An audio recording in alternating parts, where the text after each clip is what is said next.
اللہ کے سپرد کیا۔ قسکار اس کے ساتھی یہ بات سن کر نہایت مسرور ہوئے اور وہ اسلامی لشکر کے ساتھ شمال کی طرف روانہ ہو گئے۔ دوسرے دن آفتاب طلوع ہوتے ہی راجہ داہر نے لشکر کو تیار ہو کر میدان کارزار میں پہنچنے کا حکم دیا۔ چنانچہ لشکر مسلح ہو کر میدان کارزار میں جا کر صف بستہ ہونے لگا۔ مسلمان بھی صبح کی نماز پڑھتے ہی تیار ہو کر میدان میں آنے اور اپنی صفیں مرتب کرنے لگے۔ داہر نے چند ایک نجومیوں کو بلایا اور کہا، آج میں خود لڑنا چاہتا ہوں، تم جوتش اور نجوم کے ذریعہ سے یہ دیکھو کہ فتح مسلمانوں کی ہوگی یا میری۔ جوتشیوں نے پوتھیاں کھول کھول کر حساب لگانا شروع کر دیا۔ کئی دفعہ حساب لگایا، آپس میں سرگوشیاں کی اور خاموش ہو کر بیٹھ گئے۔ راجہ داہر نے دریافت کیا، بتاؤ تمہارے علم نے تمہیں کیا جواب دیا ہے؟ ایک جوتشی کہنے لگا، حضور مناسب یہ ہے کہ آپ اس بات کو دریافت ہی نہ کریں اور دیوتاؤں کا نام لے کر لڑائی کے لیے تشریف لے جائیں۔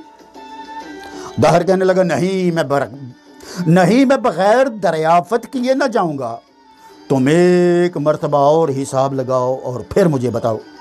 جوتشیوں نے پھر پوتھیاں دیکھی، حساب لگائے، پھر سرگوشیاں کی اور نتیجہ وہی ڈھاکے تین پات، خاموش ہو کے بیٹھ گئے۔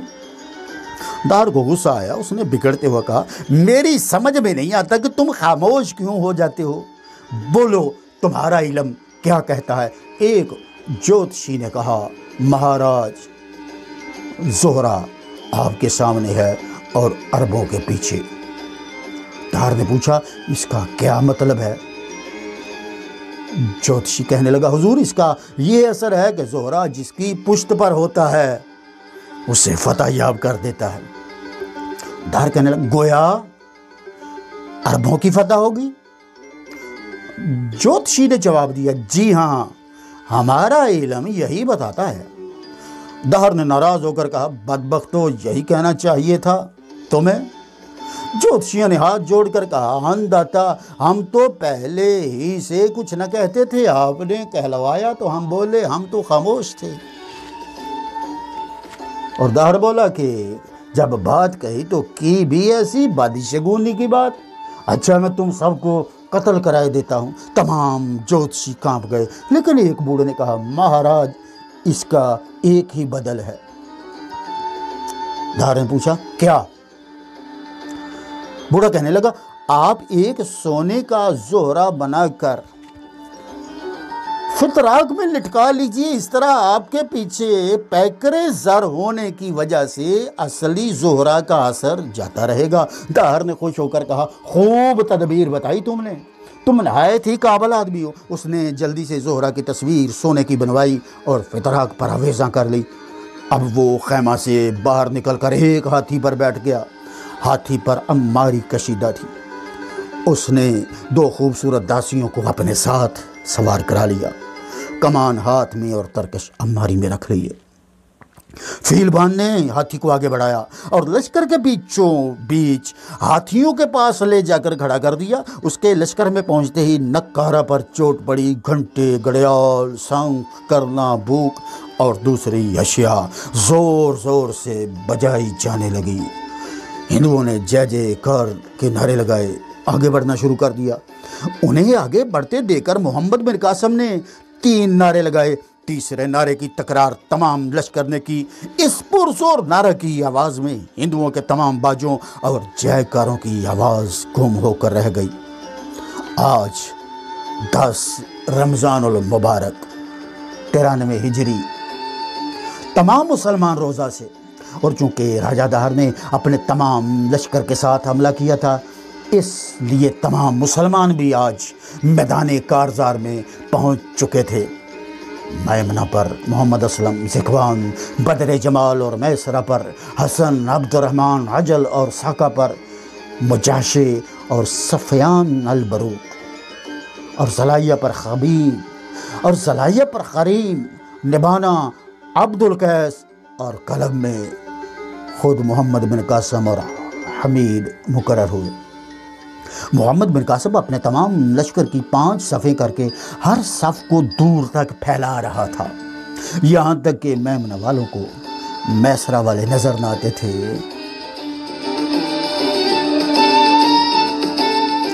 صاحبان داستان نگر، میں محمد رضا نقشبندی، آپ سماعت فرما رہے ہیں کامسن سپہ سالار محمد بن قاسم کی ولولہ انگیز داستان۔ ہندوؤں کے بڑھتے ہی مسلمانوں نے بڑھنا شروع کر دیا اور دونوں فریق کمال جوش میں بھرے ہوئے تیزی سے بڑھتے چلے جا رہے تھے۔ جس وقت انہوں نے بڑھنا شروع کیا تھا اس وقت دونوں لشکروں میں اتنا فاصلہ تھا کہ اگر وہ چاہتے تو تیروں سے جنگ کر سکتے تھے، لیکن ایسا معلوم ہوتا تھا کہ وہ تیروں کی لڑائی لڑ کر وقت ضائع نہیں کرنا چاہتے۔ چنانچہ جب بڑھ کر دونوں ایک دوسرے کے قریب پہنچ گئے تب ہندوؤں نے کھانڈے اور مسلمانوں نے تلواریں کھینچ لی۔ ہم پہلے بتائے ہیں کہ مسلمانوں کا لشکر 8,000 کا تھا، جس میں 700 شہید ہو چکے تھے، اور راجہ دہر 40,000 کا لشکر لایا تھا۔ اس میں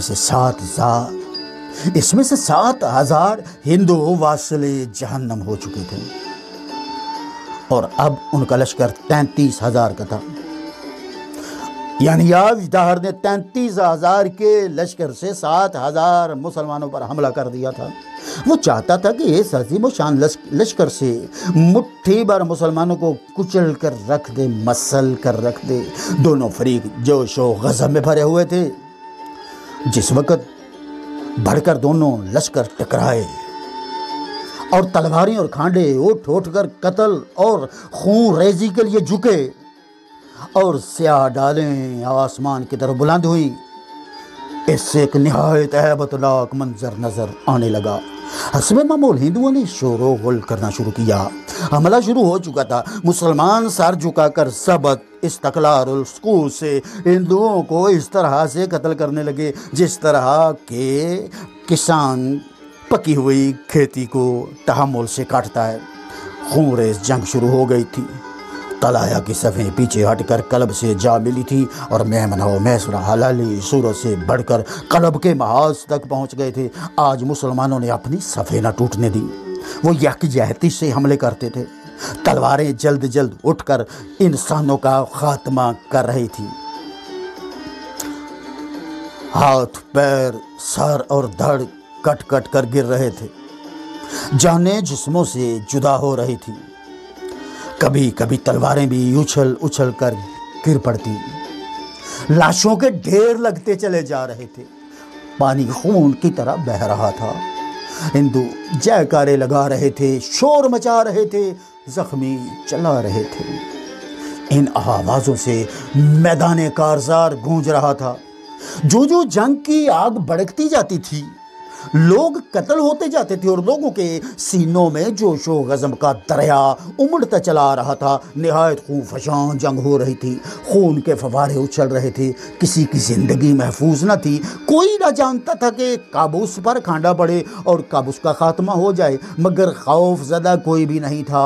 ہر کوئی بڑی بے خوفی سے لڑ رہا تھا۔ ہندوؤں کو تو اپنی کثرت پر زوم تھا۔ وہ نئے جوش سے بڑھ بڑھ کر حملے کر رہے تھے۔ ہر طرف پھیلے ہوئے شور کر کر کے میدان کارزار کو عرصہ حشر بنائے کھڑے تھے، لیکن مسلمانوں کو خدا پر اعتماد تھا، اور وہ اسی کے بھروسہ پر سر جھکائے نہایت خاموشی اور بڑے استقلال سے لڑ رہے تھے۔ وہ صفوں کی صفیں الٹ دیتے تھے، کھیرے ککڑی کی طرح ہندوؤں کو کاٹ رہے تھے۔ یہ عجیب بات تھی کہ ہندو جس قدر زیادہ تھے اسی قدر وہ مر بھی زیادہ رہے تھے، بلکہ یوں لگتا تھا جیسے وہ مرنے میں خود ہی کچھ زیادہ جلدی کر رہے ہیں۔ جو کوئی ایک دفعہ زخمی ہو کر گر پڑتا اسے دوبارہ اٹھنا نصیب نہ ہوتا تھا، گھوڑوں کی ٹانپوں سے مسلا جاتا۔ مسلمان کم تھے اور بڑی مشکل سے 2-4 مسلمان شہید ہو جاتے تھے، وہ بھی 50-60 ہندوؤں کو قتل کر کے۔ ہندوؤں کو نہ صرف خیال بلکہ یقین تھا کہ مسلمانوں کو بہت جلد ختم کر کے ہندو پھر جیکار کا نعرہ بلند کریں گے۔ لیکن جب لڑائی میں طول کھینچا تب انہیں معلوم ہوا کہ مسلمان کچھ تر نوالا نہیں ہیں کہ انہیں آسانی سے نگلا جا سکے۔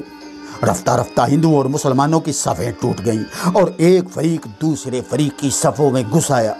اب گمسان کی لڑائی ہونے لگی اور قریب قریب ہر آدمی تک لڑائی کے شعلے پہنچنے لگے۔ چونکہ میدان کارزار نہایت طویل و عریض تھا، اس لیے جس طرف اور جہاں تک نگاہ جاتی تلواریں اٹھتی اور سر گیندوں کی طرح فضا میں اچھلتے نظر آتے۔ ہندو پورے جوش سے لڑ رہے تھے، ان کے چوڑے چوڑے کھانڈے نہایت تیزی سے چل رہے تھے اور وہ پوری قوت سے حملے کر رہے تھے، ہر طرف بکھرے ہوئے کمال دلیری سے لڑ رہے تھے، لیکن ان کی جرت اور ان کا جوش کچھ بھی کام نہیں آ رہا تھا۔ وہ جھپٹ جھپٹ کر حملے کر رہے تھے، مسلمان انہیں تلواروں کی باڑ پر رکھ لیتے تھے اور وہ کچھ قتل ہو جاتے، کچھ گھبرا کر پیچھے ہٹ جاتے۔ پیچھے ہٹ کر جب ان کے حواس درست ہوتے تب پھر جوش میں آ کر حملہ کرتے اور پھر سے ان کا وہی حال ہوتا جس حال میں وہ پہلے پلٹے ہوتے۔ انہیں اس بات پر بڑا غصہ آ رہا تھا کہ مسلمان مار تو رہے تھے اور خود نہیں مر رہے تھے، یا اگر مرتے تھے تو اس قدر کم کہ مرتے ہوئے بھی معلوم نہ ہوتے تھے۔ حقیقت بھی یہی ہے کہ مسلمان کچھ ایسے جوش سے لڑ رہے تھے جس گروہ، جس غول اور جس صف پر حملہ کرتے اس کا خاتمہ ہی کر کے چھوڑتے، اور جب ان پر حملہ کیا جاتا تو شیروں کی طرح ڈٹ کر روک کر حملہ آوروں کو چیر پھاڑ ڈالتے تھے۔ انہوں نے ہزاروں ہندوؤں کو مار ڈالا تھا اور قتل و خون ریزی کرتے، صفیں الٹتے راجہ دہر کے بالکل قریب پہنچ گئے تھے۔ اس وقت نہایت جوش سے ہر ہندو لڑ رہا تھا اور مسلمانوں کو روکنے اور قتل کر ڈالنے کی جد و جہد کر رہا تھا، مگر مسلمان ایسے جوش میں بھرے ہوئے تھے کہ انہیں قتل کرتے ہوئے وہ مسلسل آہستہ آہستہ آگے بڑھتے چلے جا رہے تھے، گویا انہوں نے تہیہ کر لیا تھا کہ وہ آج ایک مشرک کو بھی زندہ نہیں چھوڑیں گے۔ دوپہر سے پہلے ہی انہوں نے تقریباً 33,000 میں سے 15,000 ہندوؤں کو قتل کر ڈالا تھا۔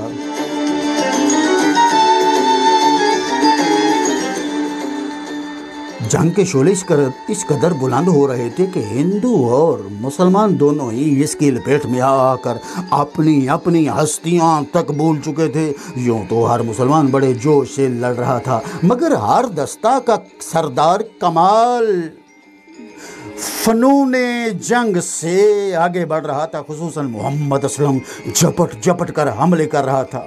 پلٹنا جھپٹنا، جھپٹ کر پلٹنا لہو گرم رکھنے کا ہے ایک بہانہ، اور ہر حملہ میں محمد اسلم ضرور 1 2 3 4 کافروں کو مار ڈالتا۔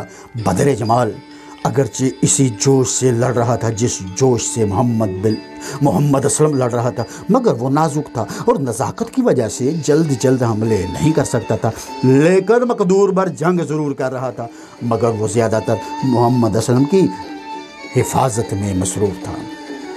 جب محمد اسلم بڑھ کر حملہ کرتا تو وہ اس کے پیچھے دوڑتا، اور جب کوئی ہندو اس پر حملہ کرنا چاہتا تو وہ اسلم کے لیے ڈھال بن جاتا اور ہندو کو قتل کر ڈالتا۔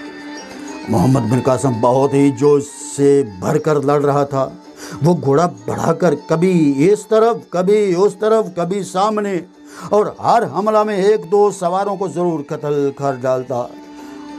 وہ جوان تھا، نوجوان نہیں بلکہ کم سن، اس کا چہرہ جوش شجاعت سے سرخ ہو رہا تھا، وہ بڑی پھرتی اور بڑی دلیری سے حملے کر رہا تھا۔ وہ بڑی دلیری سے حملے کر رہا تھا اور ہر حملے میں اپنی بہادری کی دھاک دشمن پر بڑھا کر پلٹتا تھا۔ اس کی تلوار جس کے سر پر پڑتی، سر سے سینہ تک چیرتی اترتی چلی جاتی۔ چونکہ صبح سے لڑتے لڑتے یہ وقت آ گیا تھا اور لڑائی میں مشقت زیادہ کرنا پڑتی ہے، اس لیے اسے پیاس محسوس ہونے لگی۔ اس قدر خشکی بڑھی کہ لبوں پر پپڑیاں جم گئی۔ اس کے قریب ہی اس کا غلام ساکی بھی لڑ رہا تھا۔ ایک دفعہ جب محمد بن قاسم غلام کے قریب پہنچا تو اس نے کہا، ساکی پانی ہے؟ ساکی نے اس کی طرف جھکتے ہوئے کہا، یا سیدی آج تو آپ کا روزہ ہے۔